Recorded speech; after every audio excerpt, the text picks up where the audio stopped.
So, I have read quite a few books this year, a lot more than I'm used to. It was mostly just because I just started reading them because I became a substitute teacher, and that's where I got started reading. And then just whenever you have so much time during the day to read, you just get a lot done, and I'm fairly impressed. But still, I have a few books from before this year, and I'm really saying this year being going back to about mid-September. I think that's when I started reading Inferno, and that's when I started substituting that year. So I'm going to go from mid-September to about mid-September this year because I haven't really read anything in the last month, but I've been really busy and really sick. So let's get going. Okay, so books that I've read before this year, but still like relatively recent. So the first one I'll go out with is Feed. It's basically a book. It's a science fiction or whatever dystopian future about people, about the society. They have brain chips in their they have computer chips in their brains, and this allows them to essentially telecommunicate with each other or whatever you call it, like just talk with each other's minds. And it basically leads to a big degeneration in English, degeneration in their overall health and bodies and fitness. Like it's a bit over the top at a few points where I think they visited a farm and they were essentially just growing meat on the bushes, on like a bush, and then they would just harvest the meat like that. It's like very unnatural. And another time they went over the top was they chopped down a forest to build an air factory, which I mean, that's apparently a product they all buy is just bottled air. So it's a very depressing book. I remember when I read it, I was depressed for I think I read it actually whenever I was in college. This is actually quite a bit before. I read it while I was working at a bookstore in college, and it depressed me for about a few months after I read it. Just reading the first page, it's hard to read this stuff because the language is so degenerated. We went to the moon to have fun, but the moon turned out to completely suck. We went on a Friday because there was, okay. Wow. Because there was shit all to do at home. It was the beginning of the spring break. Everything at home was boring. Link our walker was like, I'm so null. And Party was all like, I'm so null too, unit. But I mean, we were all pretty null because for the last hour, we've been playing with three uninsulated wires that were coming out of the wall. We were trying to ride shocks off them. So Marty told us that there was this fun place for low grav on the moon. Low grav could be kind of stupid, but this was supposed to be good. It was called the Ricochet Lounge. We thought we'd go a few days with some of the girls to stay at a hotel there and go dancing. It's like, ugh, your face is not an organ. That's the name of the chapter. I don't know. It's like, once again, bad punctuation, bad grammar, very rough read, but it's a fast read though. I'll give it that. Brave New World. That's just it's a classic. It's a good one. I think I read it first whenever I was in 10th grade. Changed my life, made me take my Christianity more seriously, made me take life more seriously. That's whenever I decided I was never going to do any drugs, never going to be any part of this hookup culture, anything like that. That's where I decided, reading this book, Brave New World. That's where I decided I didn't want any part of this world that it was leading towards. And I did realize back then that, yes, our real world is actually leading towards this, where people are controlled more by pleasure and everything, where you're sedated, right? Where you become sedated with the drugs, and then because of drugs, then it's just more pleasure, and the more pleasure you have, the less likely you are to be act out violently because and this and that. Okay. Also got me into Shakespeare, and I like that. I haven't read any Shakespeare since high school though, so I won't talk about that too much. But initially, I didn't really understand the cover, but this cover actually makes a lot of sense whenever I'm looking back at it. I read it again whenever, maybe a year ago, I think more than a year ago, and it's a tougher read because his his prose and whatnot. very choppy, and it's just you have to read every word or else you're going to miss something. And but yeah, the machine with the man coming out of it, kind of just the working 9 to 5, working as a job. You're a human unit. You're a human. Like it's taken a look as a human capital or human resources, that kind of deal, where it's you're a resource to a corporation, to a dead entity, rather than you being in charge. The other way around, right? So it's the machine growing man limbs, not the man making the machine. It's a good book. Yeah, keep going. Let's keep moving on. Um, or keep it going in chronological order. I might as well. So here we go. We have Tao Te Ching. We have which is the book of the way, and of righteousness. But it's a very good. It like has just a bunch of little psalm poems, not psalm poems. It's kind of like it's proverbs more or less. It's kind of, if you read the Bible, it's a lot like the proverbs, and it just will and it actually gives little Christian interpretations in this book. I mean, I didn't ask for that whenever I ordered it from Amazon, but I liked it. It was nice. Right. So here, I'll just read a quick one for you. Who, number 24, this is just random, okay? Who raises himself on tiptoe stands not firm. Who strains his stride walks not far. Who contends for his own view finds not wisdom. Who is self-complacent gives no light. Who boasts of himself has no true worth. Who glorifies himself shall not long endure. Viewed from the way, these acts are like the leavings of a feast, like a repulsive tumor. Therefore, he who has found the way shuns these things.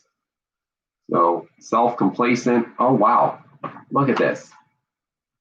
You got a little bit of this Christian, like the Catholic 7 deadly sins going on. I mean, not all 7, but it's like who raises him on tiptoe. That could be the see farther. That could be envy, right? Who contends for his own view. That could be contends for his own view. That could be anger, I guess. Self-complacement could be sloth, boasting of yourself. That's pride.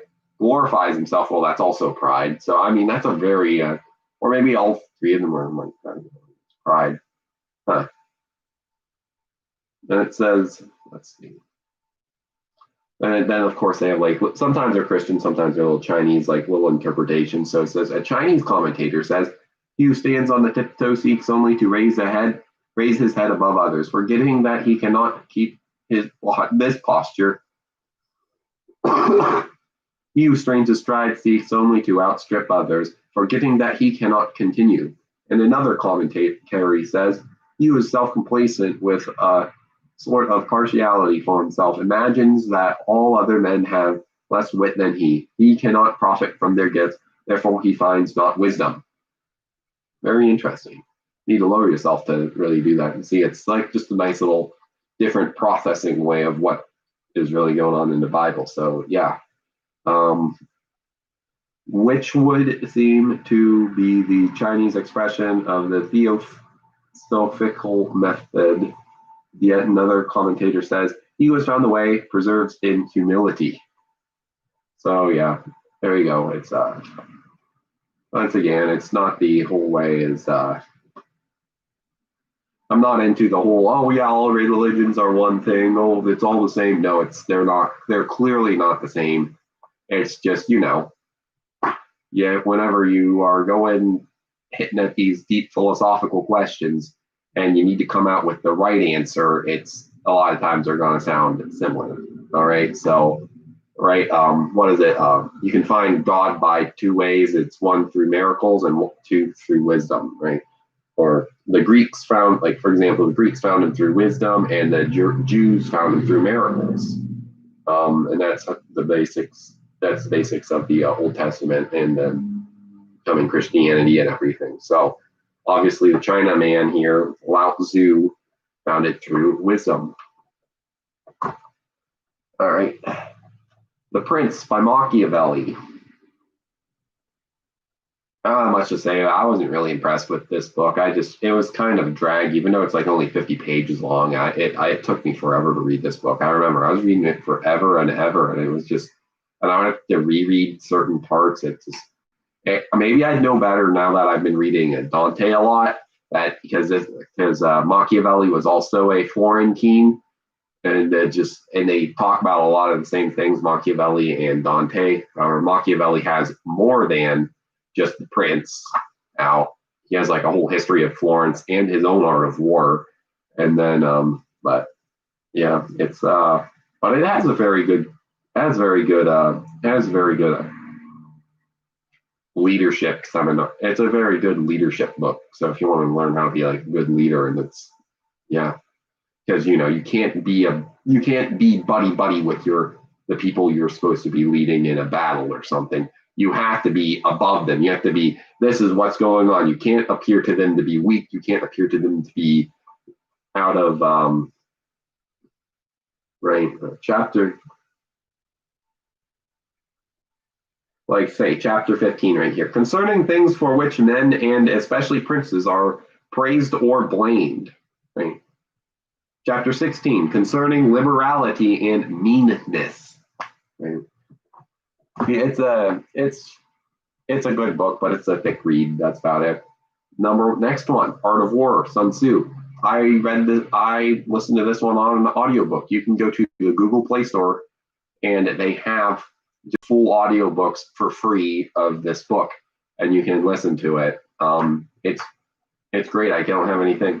I did find it interesting learning from this book and the the Tao Te Ching, the book of the way. They both make mention to the Chinaman having 5 elements, which I always thought they had 4, but turns out the Chinese didn't have the 4 elements, which the 4 elements comes from the Greek philosophy, which is air, earth, wind, and fire. Then Chinaman, he has the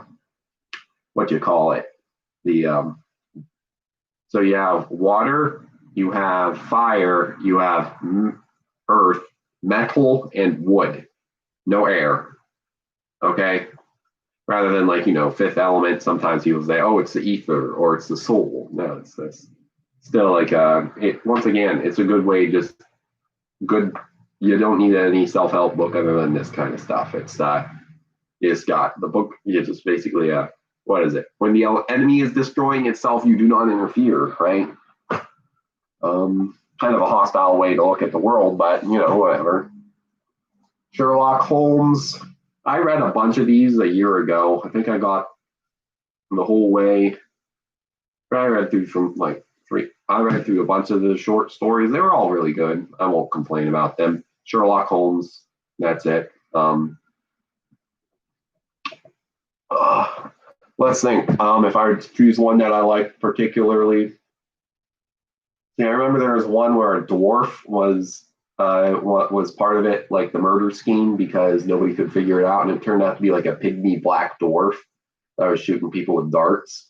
And then I found that quite funny. And then, but I think the one that sticks with me was the first one. It's the Sherlock Holmes goes on, it's this murder, and then it basically goes on about this guy who ran into the Mormon colony, and it just completely goes off for more than half the story is just this guy going off and becoming part of the Mormon church and everything, and then he having to give his daughter over to some guy who's older than him.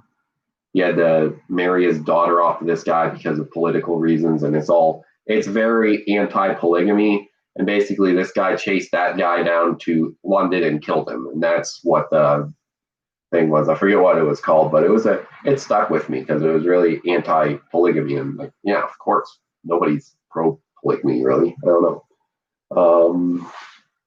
See, I think the next one I read was the Collier Junior Classics, number 4, Heroes Tale.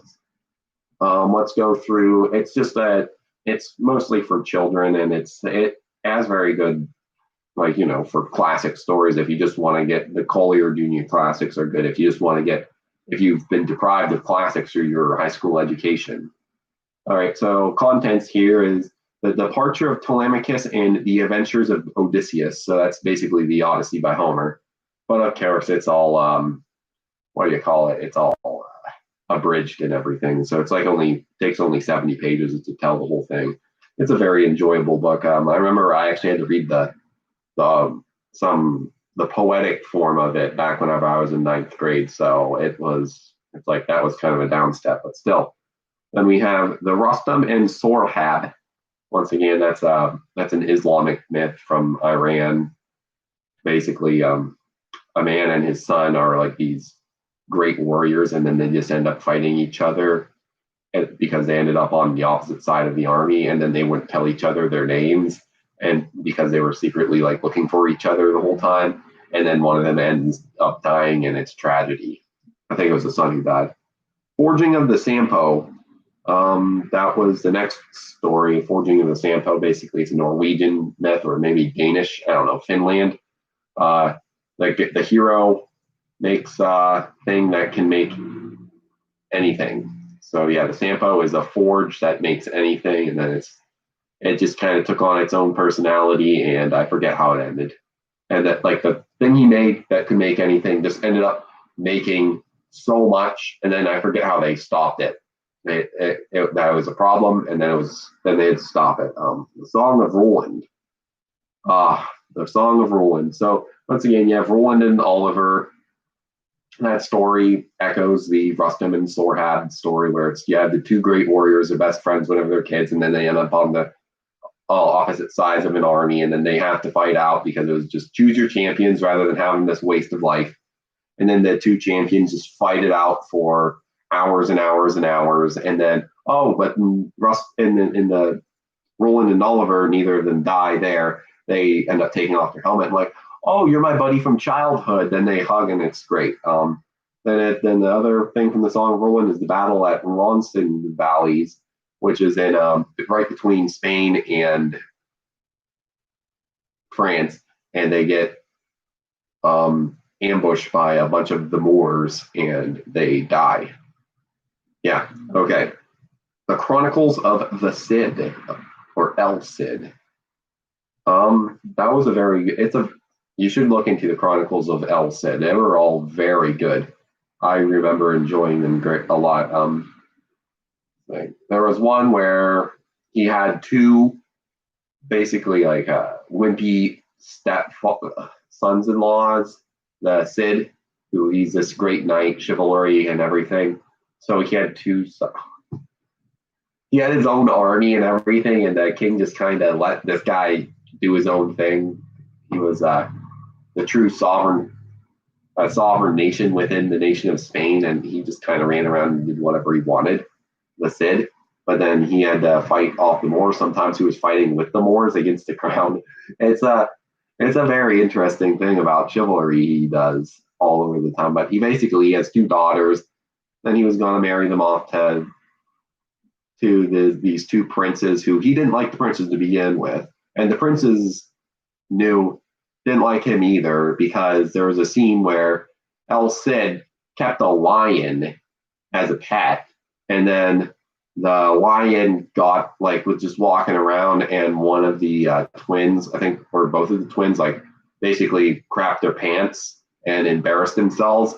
And then because they were so angry at El Cid about that, they just basically beat the crap out of his daughters whenever they got their first chance, his daughters. And then El Cid basically came in and challenged him to a death match and beat the crap out of them. I think that's how that story ends. I don't know. El Cid is a great epic. You should definitely read that stuff. Then we have Beowulf. They have Grendel and the Dragon, classics. They skipped Grendel's mother in this, probably to put Rustam and Sorhab, because this is the 1950s edition where they started needing to be like, oh, we need to do more multicultural things. So the Rustam and Sorhab thing, it's Islamic thing. I don't know why they needed to put the Islamic thing in a bunch of Western books. I don't know, Western classic literatures, but still, we don't have Beowulf's mother. So anyway, King Arthur. And then we have King Arthur and the Round Table. That takes up a long thing. That takes up a whole thing. Yeah. Once again, they were pretty good. Celtic Heroes, Finn and Oisin, and the Boyhood of Choo Choo Lane.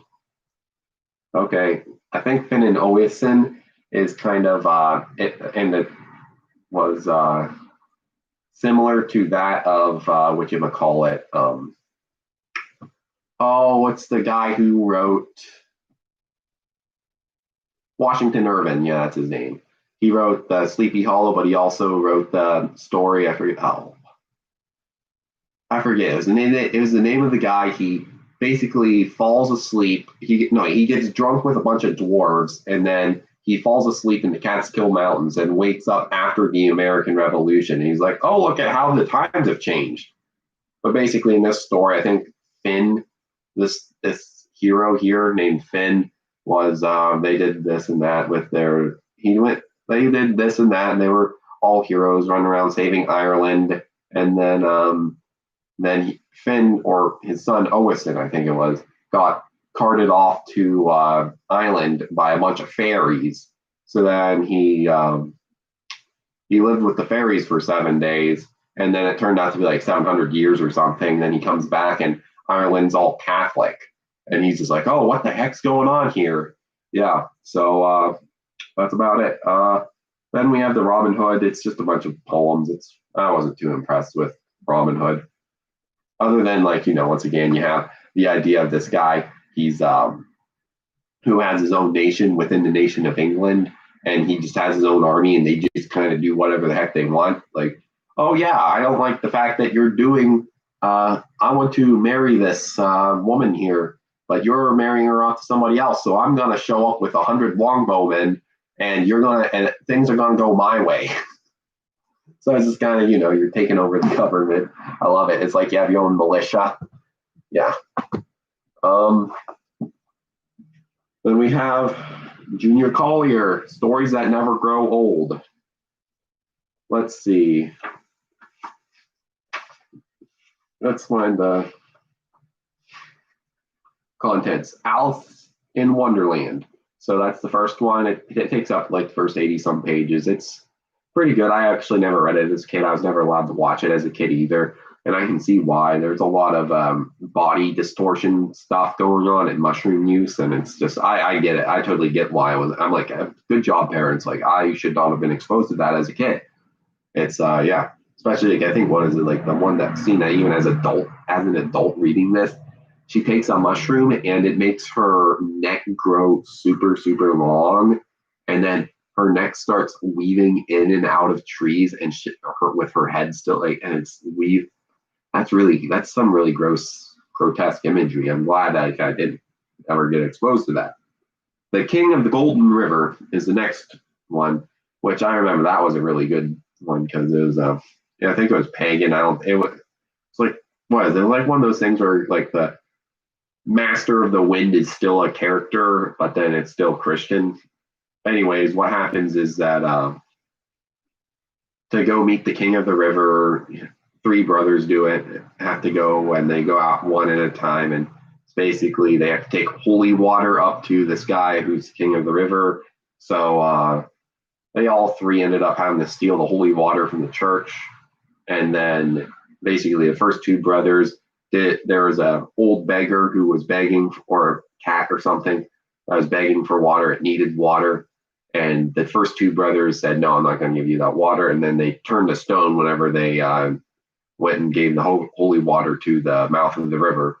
But then the third one used up all of his water giving to this one cat or this one puppy dog or something that showed up that was really thirsty. And he's like, "Oh, I don't have any more water." And then the King of the River shows up, like pops right out of the river and says, "Well, it turns out holy water, no water that is refused to one in need is holy." Like, yeah, which I like that idea. No, yeah. So Jackanapes, it's about Napoleon. I don't know. I wasn't really impressed with Jackanapes' story. It's just one of those sad things where it's you have the kid who he's the greatest soldier. He's the greatest kid, greatest soldier, and you kind of have his stupid brother or something, like a little bit slow brother. And then in the war, they go join up with Napoleon, and they end up they join up with Napoleon, and then I mean against Napoleon because they're British, and then Jackanapes dies trying to save his brother's life, and it's just that's true heroism. Midsummer Night's Dream, that's Shakespeare. I read that whenever I was in high school. It's great, and even the abridged version here still pretty funny. The Gold Bug, Edgar Allan Poe. That was basically Mister. It's just basically a treasure hunt story. They find a gold bug. They don't know. They think it's a skull though, and then but then it's not, and it leaves in the treasure. And then it's like, okay, I guess they have a. I guess it could be politically incorrect because there's a derogatory depiction of a black man there. Then we have Tales from the Travels of Baron Munchausen. It's just absurdism. It was extremely hilarious because I've never read absurdism before, and so it's just like what's it like? He takes his what? So he takes he didn't have any bullets. He was out hunting, so he doesn't have any bullets. So he used a cherry pit as a bullet, and he shoots the deer, but the deer doesn't die and he just runs off. So then, like 3 years later, he's out there, and when he sees a deer with a cherry tree growing out of its head. And then there's another one where he what is it? He didn't have a bullet, and the bear was charging him, so he fed the bear. He fed the bear his flintlock, or he threw the flintlock at the bear and it went in his throat. It ignited and caused the bear to explode, or something like that. It was just hilarious because it's just what the heck. Gulliver's Voyage to Lilliput. Once again, it's pretty good stuff. Classic. I don't think I was ever exposed to it as a kid or anything, but it's what's it. And then of course they have little subtext at the bottom of this version just say, oh, here he's talking about Catholics and Protestants here. Okay, he's criticizing Catholics and Protestants, just arguing over this stupid stuff, causing wars and everything over like what is it like the big schism in Lilliput was well, whenever you crack an egg, do you crack it with the big part facing towards the inside of the dish or the little part? And then it was just people who just argued over that one little tradition, and they would start wars and get all this arguments and everything and hate each other over it. And it's just a stupid, silly little thing. So I guess that's like differences in theology. Like, yeah. Don Quixote was the next one. Don Quixote, I don't know what to think about Don Quixote. I didn't really find it that funny. A lot of people say it's really funny, but it was abridged, but I didn't find it that funny. And then I don't know. I find it kind of like he was making, like the guy was taking big jabs at big jabs at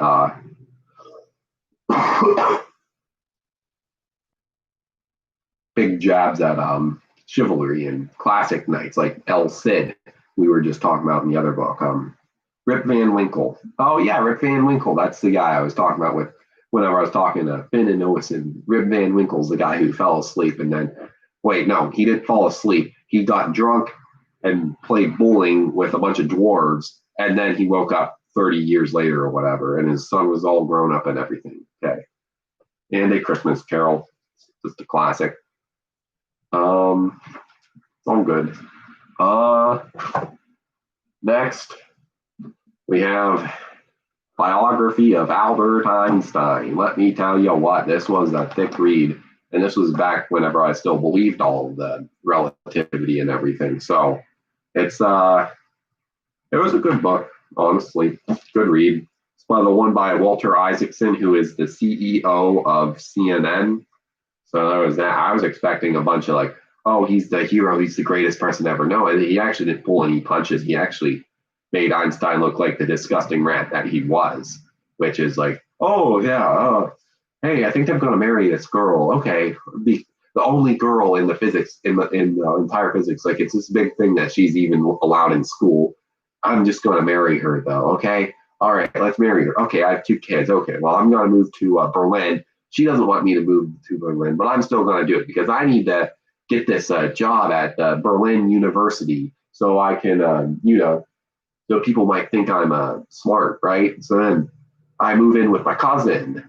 Oh, wait, my cousin who's a woman, cousin from both sides, because we have incestual families. I'm gonna leave my wife and my two kids and marry my cousin, and then we're gonna move to America. Hans, his older son, ends up moving to America right after them. Meanwhile, Maliva, his former wife, and I think of Simon was his younger son, end up getting put into a mental institution in Switzerland. And there's this whole theme with Einstein being a Jew, so that he like denounces his German citizenship, but then he has to get his German citizenship again if he wants to teach in Berlin, and then he has to do all this with the Polytechnic in Zurich, which is in Switzerland, and then that's all that. And it's just it's all just to be like, oh, relative, relative, relative. Then you learn like, oh yeah, once you actually learn more about the Michelson-Morley's experiment, which is what Einstein was supposed to be debunking and everything. It's like Michelson and Morley might have been right, and just like I guess you can say the relative works as a intellectual concept, but it has no bearings on reality. Which I think that's something Tesla said something. Nikola Tesla said something to that, which, yeah. And then, oh yeah, Einstein was also like a communist sympathizer and everything. People still just like, oh, he's the greatest thing ever. Oh, we sure do like ourselves, Einstein. Yep, we do. All right. I think I'm going to end the stream there. These are just books that I haven't read Those are books I read before this year. I guess next stream I'll actually get into the books I read from earlier. Yeah, from last September on. That was 1, 2, 3, 4, 5, 6, 7, 8, 9. 9 books, probably 30 if you include all the short stories with Sherlock Holmes and the 2 Collier Jr. Classics books, if you include all those as individual books. But yeah, so let's keep. I'm gonna end it there.